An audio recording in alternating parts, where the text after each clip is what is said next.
And away we go. All right, so what's in the news today for us to report on? Well, you'd be surprised by the amount of things we will be talking about. All right, I bet I will. So let's start with square one. California sues Trump over National Guard deployment to Los Angeles. Oh wow, man, Trump just cannot catch a break, can he?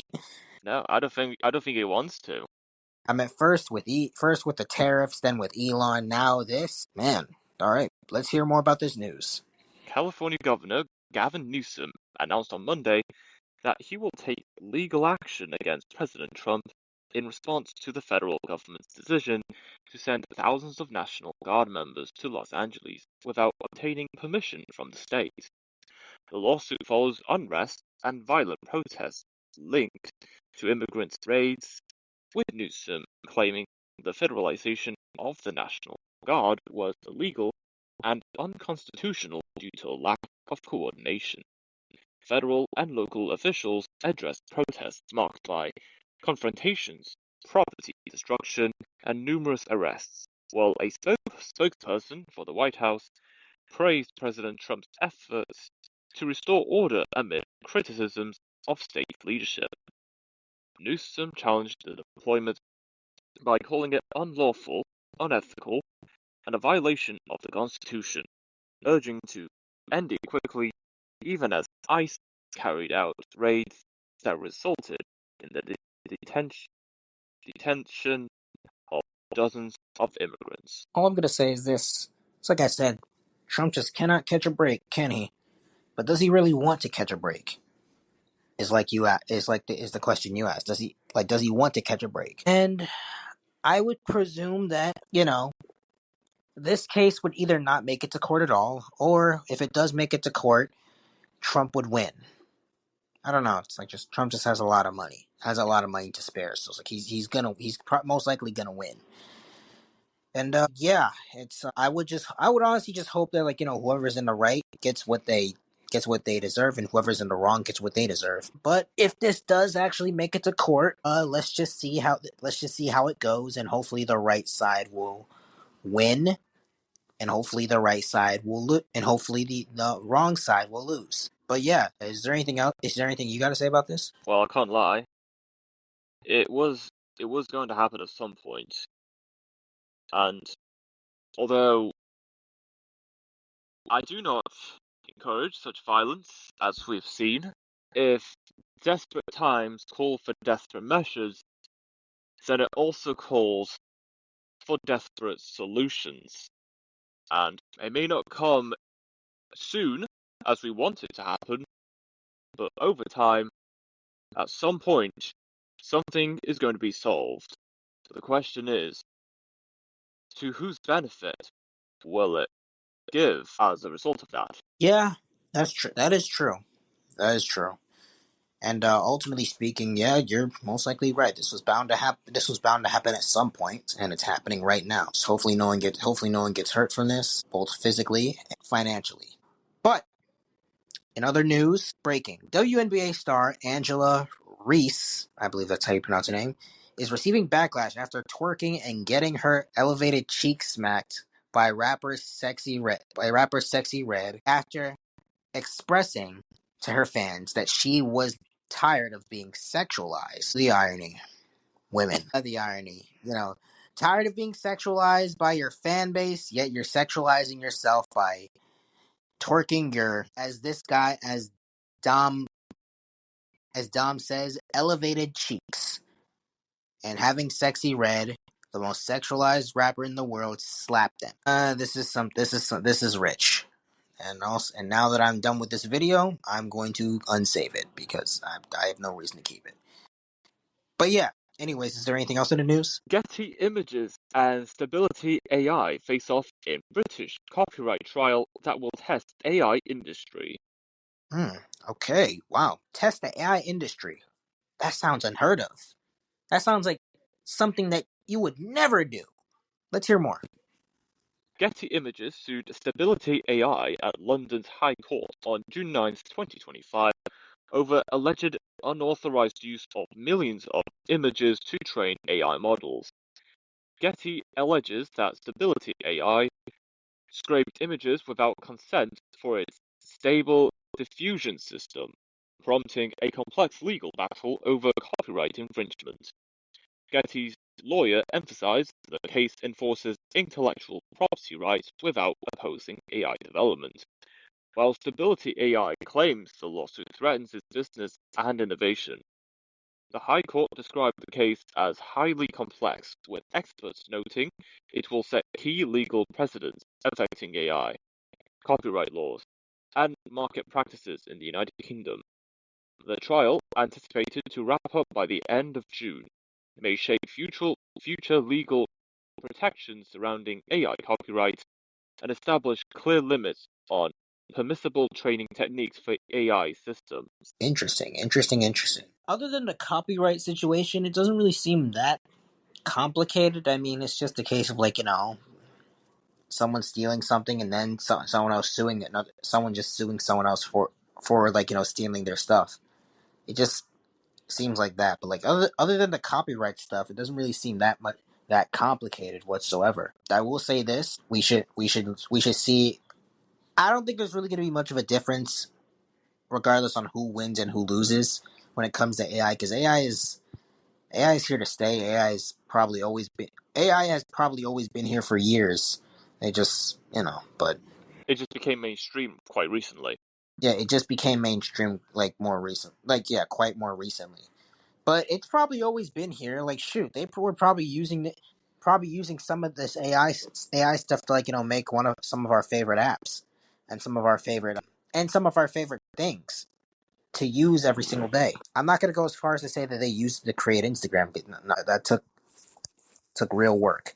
But it's other I would say other things. Yeah, they definitely use AI to create half the things that we have right now. So it's it might have been here. It might have been here for years, but I ultimately could be wrong too. It's just an assumption. I'm not making it. I'm not making a truth claim because I don't know if it's the truth. I'm just making an assumption. But nonetheless, we're gonna see where this case goes, and we're gonna see who wins and who loses. And the right side is clearly gonna win, no, and the wrong side is clearly gonna lose. Ultimately speaking, I don't really think it's gonna make much of a difference. But someone's gonna get justice, and someone is going to get paid, and someone is going to get money.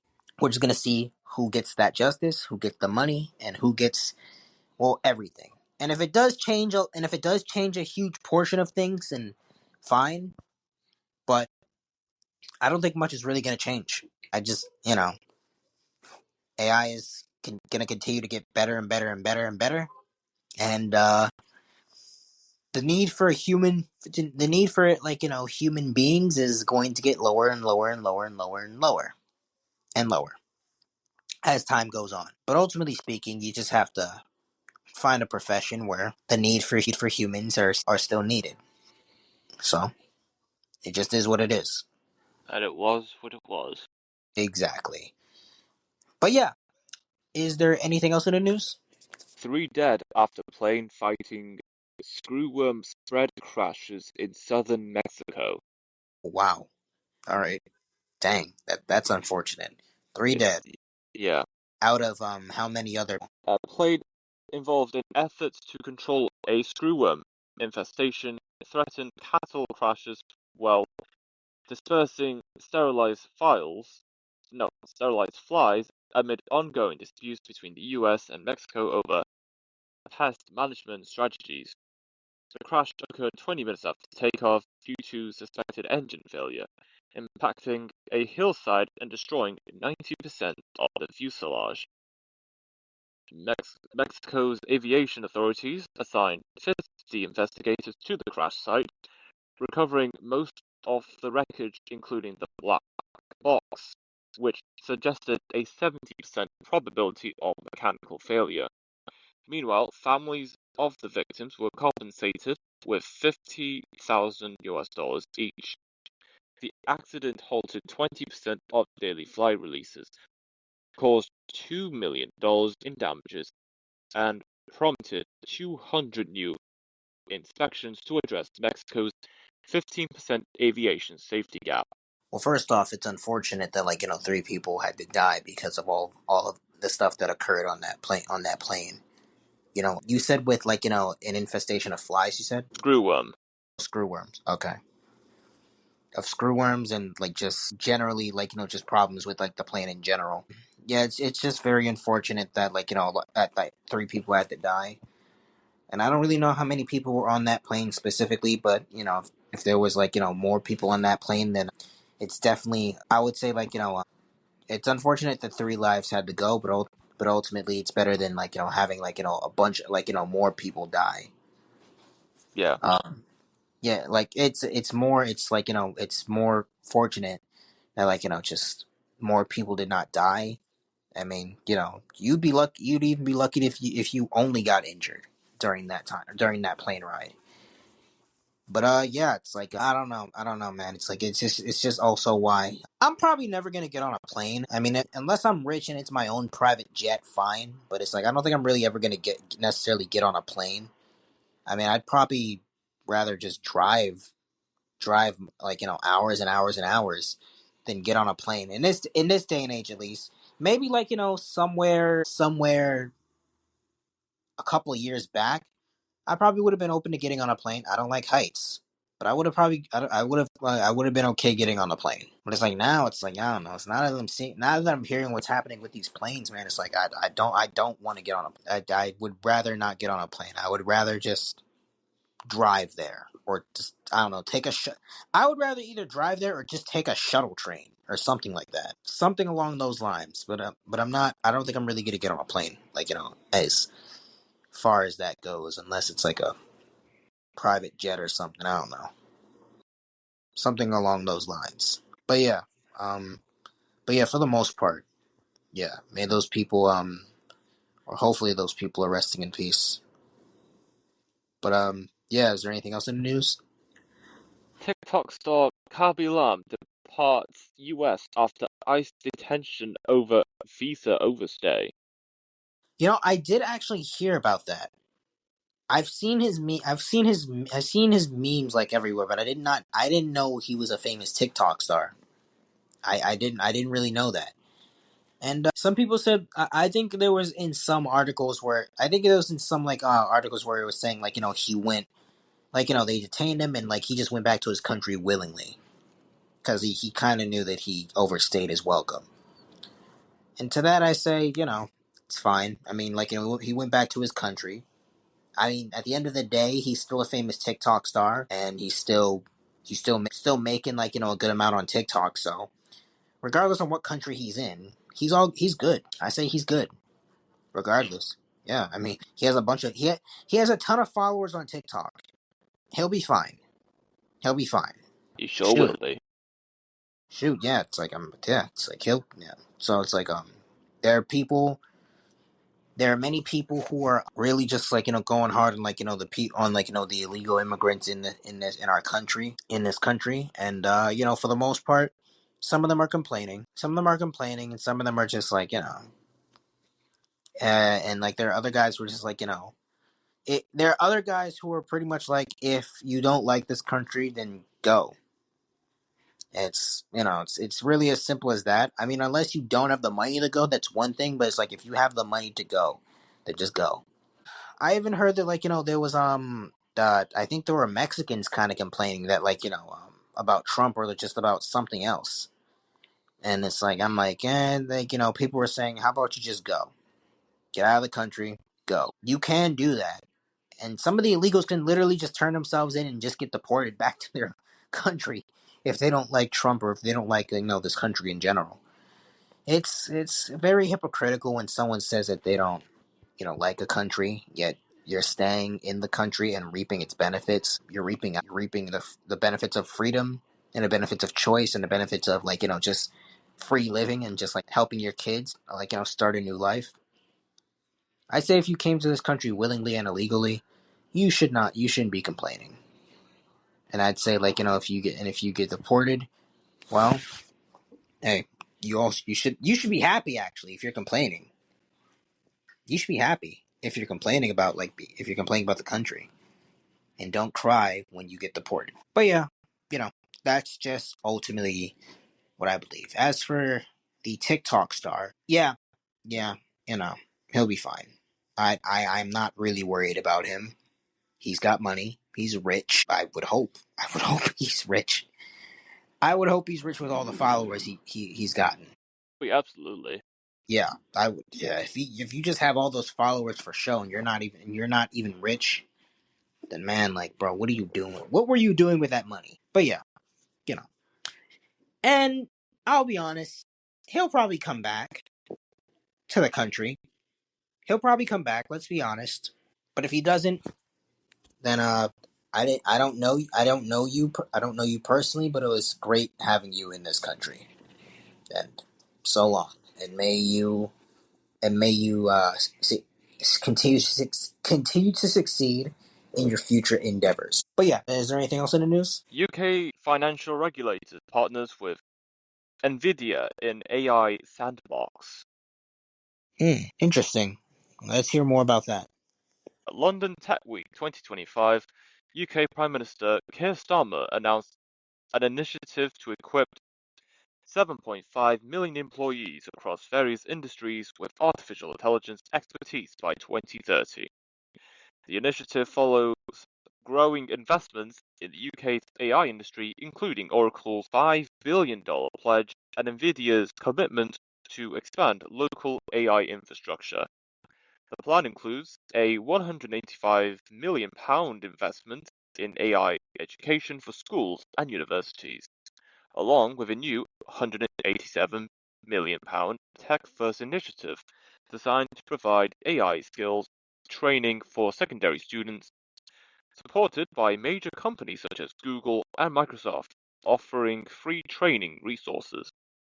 NVIDIA CEO Jensen Huang called for the UK one of the richest AI communities anywhere in the world, and announced a new UK AI Sovereign Forum to attract startups.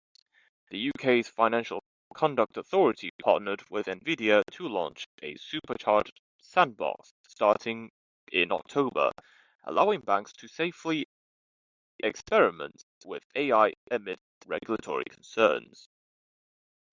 Well, pretty much what I got from this is like the UK is really adamant on like using AI in like their everyday lives. Yeah, they're really adamant on it.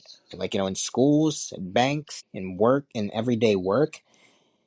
And for the most part, it seems good. I'm not gonna say it seems bad. It seems good, but there could be some bad to come from. There could be bad coming from it, from that, if you heavily try to rely on AI for like everyday life. I would say like there's certain things that should remain the same, like that you should be using your hands for, because it just gives you something to do. And as for schools too, I don't really know how good that would be to just incorporate AI in that. But then again, I'm pretty sure kids are using AI to cheat on their work and their tests. So I can't say it can be that bad. The only thing I would be concerned is that the kids would be relying on AI so much that they would fail to actually learn anything in school. Because like the answer is just right there. You know. Now, Grant, I do get it. And shoot, I used to like use not AI because man, I feel old. That was not out. I was in school. Although that would have been useful. That would have been useful. I used other apps, but yet to like get certain things done for certain classes. But like yeah, it's like I don't know. It's like I at least still you know ultimately speaking, I at least still learned something because it's like I wanted to at least somewhat gain something from what I was taught, what I was being taught. But yeah, like this is definitely going to be an interesting. It's definitely going to be an interesting couple of years for the UK. By 2030, and we're just 2030 is going to be a very interesting year. It's going to be a very interesting time. It's going to be a very interesting moment. And I'll be honest, I don't really know how good or bad AI is going to be by 2030. But I'd say like if you're not making any form of like plan to like to like, I'm not gonna lie, I would see myself going to a place where there aren't really any much stores, but I can drive to them. Or even if there was any like modern day conveniences, conveniences around. It would be natural stuff, naturally grown things, and things that won't slowly kill me as I consume them on a day-to-day basis. And on top of that, it would create a form of independence as well, because like I would have my own space to just grow things, and to just like do what I want. And even fish. I wouldn't mind fishing actually. I fished like once or twice, but it's like, I wouldn't mind fishing and catching a fish and just cooking it like that, cleaning it, you know.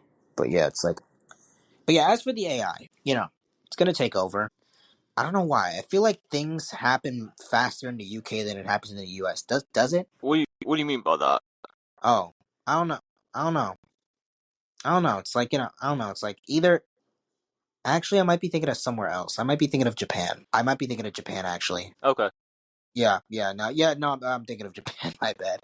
Yeah, because like, yeah, no, yeah, pretty much is like, I think the U.S. and like the U.K. pretty much at the same pace when it comes to when it comes to like things happening, because it's like pretty much the U.K. is in a way not similar to the United States, but has some similarities to the United States, right?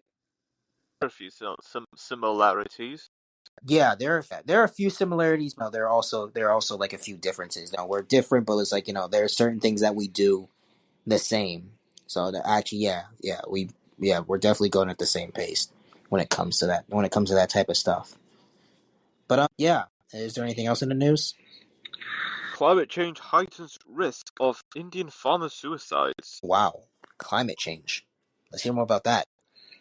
Amol Kahinkar, a farmer in Marathwada, India, swallowed poison and unalived last year after struggling with crippling farm debt. Extreme weather events last year damaged 3.2 million hectares of cropland in India. Over 60% of Maharashtra worsening farmers' hardships. Farmers in the region, including Amul, rely on costly loans to mitigate falling yields caused by drought, heat, and unreliable rainfall. Indian Agriculture Minister Shivraj Singh Chauhan reported 3,000 in Marathwada between 2022 and last year, nearly 3 daily on average. The persistent crisis, aggravated by climate change, suggests a need for better insurance and investments to help farmers manage extreme weather risks. Well, I will say this: it's very unfortunate that all that stuff is happening, man. I mean, I don't think anyone should ever have to deal with something as like something like that. But you really never truly know what life is going to hit you with, because ultimately speaking, it's just something that you cannot control. It's something that like you can probably move to avoid, but that's like the only thing you truly can like try to avoid. But it's probably not going to be that like as just easy as that. I mean, I will say this. Well, I mean, I just hope like no one gets hurt, and I just hope that like people are safe nonetheless, because well, stuff like that is could be very dangerous, and stuff like that could like genuinely be very just damaging. Do you have anything to say? Well, although I am still mixed about climate change, I will say that there isn't enough respect for farmers in general. Like, where would society be if farmers didn't exist? There wasn't anyone gathering the food and providing produce for the masses.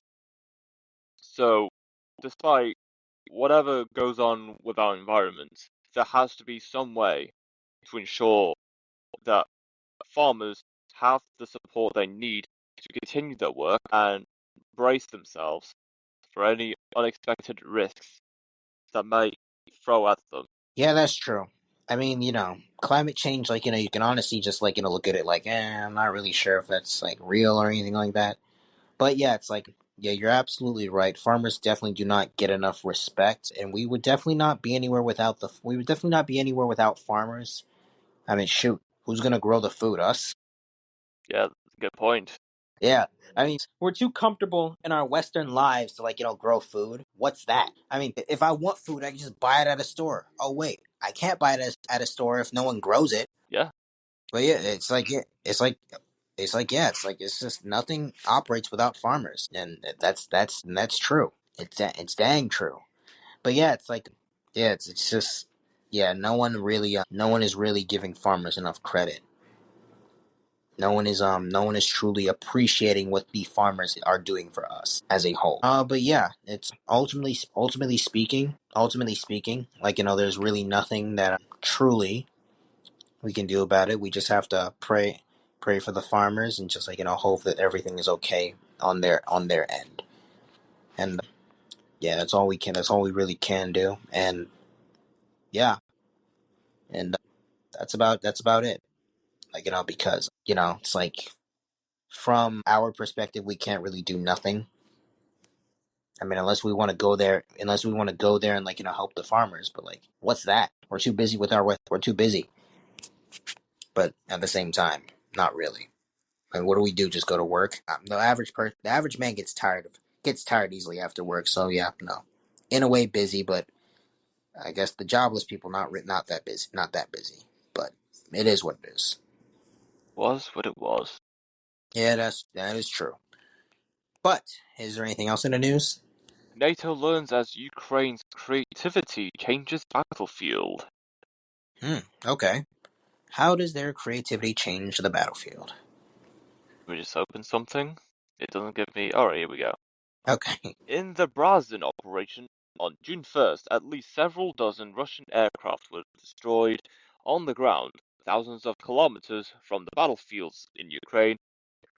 One important detail, however, was was left largely unnoticed.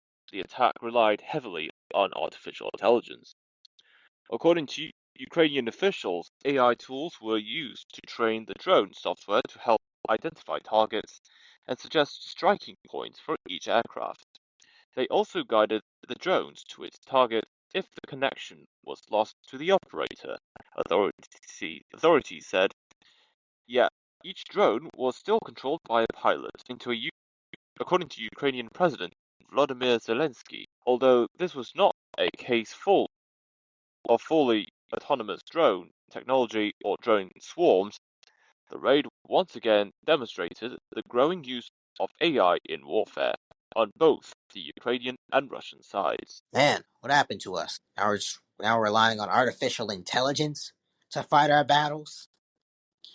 Back in the good old days, the days when I wasn't born, we used to have to just shoot and aim and have perfect aim in order to get our enemies off the ground, get our enemies caught. But now we're relying on technology. But in all seriousness, though, wow, I didn't even know that. I didn't know that they were heavily relying on AI to to kind of win their battles. I did not know that. It's smart in a way, but it's also very unfortunate because I don't know. It's just I know people are still technically controlling it, but I would say it would definitely be beneficial for a human to just kind of I don't know at least learn how to do it themselves. I mean, I don't want AI to do everything for me. That would just give me a reason to be lazy. I mean, it's just yeah. But this war is gonna continue to go on. We just got to see where we just have to see who wins it now. Whoever is the better man will win the war. So we're just gonna sit back and wait because this isn't my war to fight. I'm at home, so this isn't your war to fight. We're both at home, so we're just gonna wait and see who wins. Will it be AI or will it be non AI? If the other side is not using AI whatsoever. But yeah, do you have anything? Nothing more beyond what you've already said, although I will say, I think I've already said this many times, I will say it again. This war between Ukraine and Russia, although I understand why it is happening, it has gone on for far too long, and far too many lives have been lost. There has to be a solution as soon as possible. Yeah, because I'm not gonna lie. If I was in that war, I'm not fighting. I'm hiding, and then I'll just look like a hero. I would be honest with my family, be like, "Hey, mom, I'm gonna be all the way honest with you. I know that I look like a hero and all, but I was hiding most of the time. I was not fighting. I was not shooting anybody. I was hiding. I don't know. That's just me. I would hide because it's like, bro, I'm not fighting. Shoot, I'd probably go AWOL and abandon the mission. I probably, I said probably. I'm not saying it's certain, but I'm saying probably. All right, yeah. So Probably. yeah, probably a huge probably. I'm not saying I will, but I'm saying I probably would just go AWOL because like I'm not dying. For if I'm gonna die, I'm not dying in war. I'm not gonna die like that. I'm just not. I'm not gonna die like that. I'm gonna be honest. I'd rather die just by old age. Yeah, actually, because that's at least a more peaceful way to go out. But you never really know. How one will die. But you're right. This war has gone on for way too long. It just needs to stop. And but it's not gonna stop anytime soon. But it should though. Definitely should. Man, how long has this war been going on? At least 3 years. I'll be honest. I thought you were gonna say 5 years. Maybe, but not yet. We haven't got to that point yet. Yeah, I know. It will get to that point though. And man, this is like the third time we were talking about AI. Yeah, Yeah, it's on the rise. it definitely is. This definitely is a run. It definitely is on the rise. It's going to become even more powerful. It's only going to become even more powerful. So we have to brace ourselves for what's to come. But yeah, is there anything else in the news? Pentagon spread UFO myths to conceal stealth jet development. Okay, let's hear more. The Pentagon disclosed in 2024 that many UFO conspiracy theories originated from its own disinformation campaigns to hide secret weapons programs near Area 51. This cover-up arose during the Cold War when the military used faked photos like those distributed by an Air Force colonel in the 1980s to conceal stealth aircraft development. Under Sean Kirkpatrick's leadership, beginning in 2022, the Pentagon's office responsible for investigating unidentified phenomena determined that officials had permitted UFO-related myths to persist as a way to divert attention from weaknesses in nuclear defense systems. Pentagon spokeswoman Sue Go said the department commits to releasing a second report on inauthentic materials and potential pranks, while admitting many findings remain unpublished. These revelations indicate a persistent cycle of military secrecy and myth-making that complicates public understanding and suggests further transparency efforts remain forthcoming in 2025. So you're telling me they made up the whole UFO thing just to hide something? Yeah, seems so, yeah. Dang, I'm not gonna lie. You know how many people wasted their lives on this whole UFO conspiracy theory thing? It's like there are some people who legitimately died with that being their belief system. Just for in the year 2020, just for the year in 2025, to say, oh yeah, we made that up just to hide something from you. It's not real. This conspiracy stuff is not real. Are you still there? I think you cut out Which a bit. makes you think. How many other conspiracy theories have they made up in order to Oh, hide wow. something? That is How many terrible. conspiracy theories are there that they've made up? I mean, now granted, It really comes to I'm show 100% certain that that some anything of is them are like possible. legit. But it's like other conspiracy theories, you have to really That think is now. It's like, very, very is sad. this just a distraction to keep me pacified from But the hey, real truth on what's to come?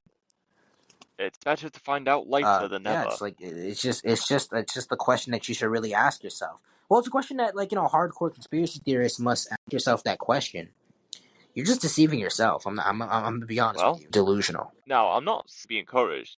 It is but I easy will give them to be credit delusional. convincing However, you should not many of the pacify conspiracy yourself. theorists for many years You should not pacify that yourself to the truth. UFOs, they're, If they're your trying to conspiracy hide theory is something. Like, just like, wow, as some people would like Eric say, said, there have utter been people BS, some people would say who that, or have just been unalive baloney, or believing that tomfoolery, was the case. or foolishness, then you The should be question honest with is, yourself and be like, okay, this is foolishness, what and do we then even I don't know, believe in anymore? find something else to like occupy your time.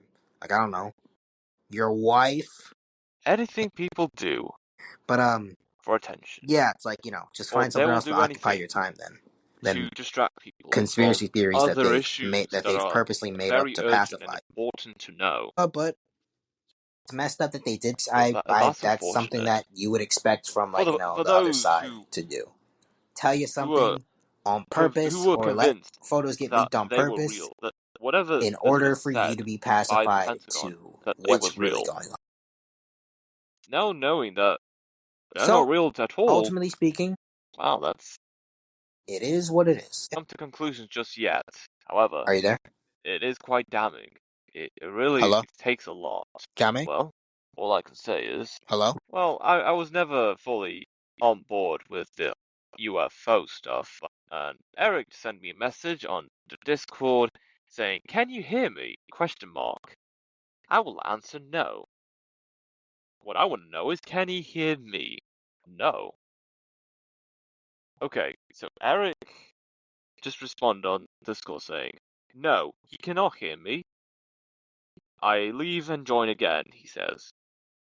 Hello. Can you hear me now, Eric? That's mental. It's like someone's very triggered with us talking about UFO myths and concealing jet development. Well, we'll keep this in the books. We'll certainly keep this in the archives for sure. So someday people will find out, and they will be fuming. They will be pissed. But until then, it must go on. The spreading of the words. Okay. What else? Activist Gaza aid boat slams Israel threat. The Madleen, a small sailboat carrying Greta Thunberg and 12 volunteers, left Catania, Sicily, on June 1st, 2025, en route to Gaza. The voyage aims to break Israel's naval blockade on Gaza, which the Freedom Flotilla coalition calls illegal and in 2007. The Madeleine is carrying a small shipment of aid supplies and is participating in a Hello. symbolic week-long protest following earlier efforts that include the damaged vessel Conscience. On June 3rd, Israeli-made drones were seen circling the Madeleine, and Thunberg stated that they had committed to doing everything possible to support the Palestinian people. Israel confirms tracking the vessel and prepare. Israel confirms and prepares to respond with naval forces, signaling potential confrontation before the ship reaches Gaza's shores. Okay. Well, I've heard quite a lot about Greta Thunberg and all the other volunteers going to Gaza. Hello. Again, I am mixed with this. I'll give them credit for having the courage to go out to sea and go into Gaza themselves. I'll give them credit for the courage to do that, despite their commitments. Of course, the Israeli military, they're going to do something. They will do something to those volunteers on the Madleen. Hello. They'll do what they can. Again, this has gone much longer than it should be. I want this to end. But of course, it's still going to keep on going, unfortunately. And however the case, well, we can only wait and see what happens to those volunteers on the Madeleine. Surely there will be developments in the next few weeks. All I can say is, hopefully they're safe, because it takes a lot of courage and commitment to go sailing out of sea to Gaza to support Palestinians, then for them to have their lives cut short. Now, surely nothing like that is going to happen to them. Apparently, I do not encourage it. I don't want that to happen to anyone, regardless of which side, because violence An unaliving is never the answer. Regardless of whatever goes on within Gaza, a solution comes about, and surely no more lives will be ended. One can hope that there is positive progress from both sides, ensuring that we can all continue living our lives in peace. Farage to pledge to reopen blast furnaces in Port Talbot. Reform UK leader Nigel Farage will propose reopening coal mines and blast furnaces in Port Talbot, Wales, ahead of the Senate elections next May. This proposal follows Tata Steel's October 2024 closure of the last coal-powered blast furnace at Port Talbot, as part of a restructure that ended traditional steelmaking and cut about 2,800 jobs.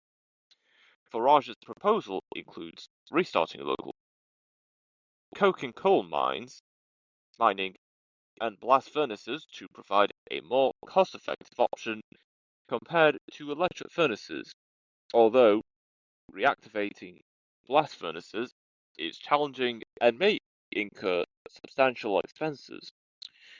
Reopening coal mines isn't a serious plan, it's a political stunt, said Shavdhaj of the Welsh TUC, while Farage accuses Labour of betraying Wales' great heritage. The proposal aims to revive Wales' industrial past, but faces scepticism due to the cost and technical challenges influencing political debates in the 2026 elections, with reforms seeking to break Labour's dominance. The coal mines. It's been a while that coal mines have had any relevance in today's world. It's all about wind turbines, solar panels, and dare I say, nuclear power. Regardless of how many people protest that we shouldn't use nuclear power. Well, I don't have strong opinions about the coal mines reopening in Wales. What I do hope is, if the coal mines do come back, that there is positive benefits to the Welsh economy. Because if you're going to say you're going to bring something back, you can't just bring them back and nothing happens. There has to be an outcome. There has to be a change coming from something being in its presence and having its impact and presence within a nation. So, well, until 2026 of the Senate election in Wales, hopefully, the people of Wales vote for what they believe in and what they want to see in the next few years. One can hope for a greater change. Day of the Jackal author Frederick Forsyth Hello? dies at 86. Frederick Forsyth, the best-selling English thriller author and former RAF pilot, passed away on Monday morning at the age of 86, with his family by his side at his residence. Forsyth turned to journalism at the RAF, worked as a foreign correspondent, and revealed in 2015 that he served as an MI6 informant for over 20 years. He wrote more than 25 books, including his debut novel The Day of the Jackal in 1971. He won the 1972 Edgar Award and drew on his intelligence experience. Jonathan Lloyd, Forsyth's agent, expressed deep sorrow at the author's death, highlighting that his more than 25 novels had sold upwards of 75 million copies, with many adapted into films. Forsyth's legacy will persist through his novels, upcoming BBC One documentary, In My Own Words, and the wide appreciation for his family, friends, and millions of fans worldwide. It's quite sad that someone who made an impact in the world of journalism, the RAF, and of course, being an author, of course, it really cuts deep. All I can say is, Hello? rest in peace, Frederick, and I send my condolences to his friends and family. And of course, his millions of fans. You've made an impact for the world. NIH scientists published a declaration criticizing Trump's deep cuts in public health research. On Monday, NIH scientists sent their Trump-appointed leader in Maryland a letter called the Bethesda Declaration challenging recent policy changes. The letter addresses the sudden cancellation of more than 2,000 NIH research grants totaling upwards of $12 billion, as well as disruptions of studies such as what? A tuberculosis trial in Haiti that had to halt antibiotic treatment partway through. The declaration criticizes halted trials that disregarded participant safety and models its indictment after J. Bhattacharya's 2020 Great Barrington Declaration. More than 90 NIH leaders and 342 total employees signed the letter, stating academic freedom must be a linchpin in science, amid a culture of fear and suppression. Scientists warn ongoing cuts shift work away from improving cancer care and urging that political agendas not prevail over public health research commitments. A rock and a hard place for me. I'd like to see more research and progress with healthcare and fighting against all sorts of illnesses, but on the other hand, we must ask ourselves, whatever funds and money are funded towards such health researches, is that money being spent wisely? And if they're not spent wisely, then why else would Trump take those funds away? I'm not saying funds should be taken away from health research. It is essential that there is research and there is commitment to studying the kinds of illnesses that goes about in the world. Well, all I can say is that no matter how much money is pulled away from healthcare and tackling all kinds of illnesses and diseases rampant around the world, the researchers, the scientists, and the doctors, they will find a way to continue their work even with little funding at their disposal. Because that's all we can do. There will come a point where the flow of money just gets either limited or cut off completely. And in those instances, we have to be creative. We shouldn't take risks that aren't manageable, but we got to be creative and tackle the obstacles in our day-to-day lives to the best of our ability. I hope that is the case here, and even if the money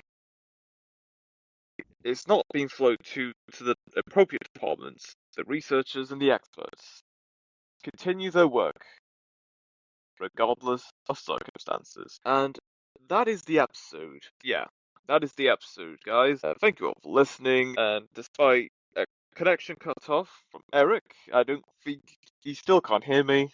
That's unfortunate. Hello? But yeah. Hello? Hopefully, something does get resolved soon. Whether it be with us, or whatever goes on in the world.